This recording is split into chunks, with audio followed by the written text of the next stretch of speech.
Hi students, Tamil Nadu State Government 10th standard March April exam எழுதணும் 3 monthsல 10th pass பண்ணி 11th போணும். ஆனா science பிராக்டிகலுக்கு நான் அப்ளை பண்ணல மேடம்.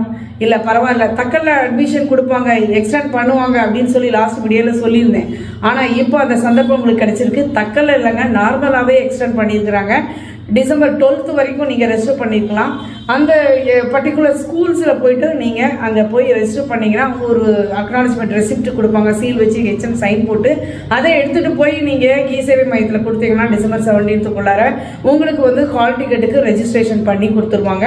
அந்த அக்னாலஜ்மென்ட் ரெசிப்டையும் எடுத்துட்டு போயிட்டு நீங்க ஹால் டிக்கெட் டவுன்லோட் பண்ணிக்கலாம். ஸோ இது லாஸ்டா ஒரு சந்தர்ப்பம் கொடுத்துருக்காங்க. 3 மாசத்துல நீங்க 10th முடிச்சு +1 ஜாயின் பண்றதுக்கு. ஸோ ஸ்டூடெண்ட் மிஸ் பண்ணாதீங்க. வேற எந்த போர்டுலயும் வந்து இப்போதைக்கு நீங்க வந்து அட்மிஷன் போட்டு நீங்க எக்ஸாம் எழுத முடியாது. ஸோ லாஸ்ட் சான்ஸ் மிஸ் பண்ணாம நீங்க இதை யூஸ் பண்ணிக்கோங்க. இது ரொம்ப யூஸ்ஃபுல்லா 3 monthsக்குள்ளார உங்களுக்கு 10th standard முடிக்கிறதுக்கு ஒரு நல்ல ஒரு வாய்ப்பு. Okay students, best of luck.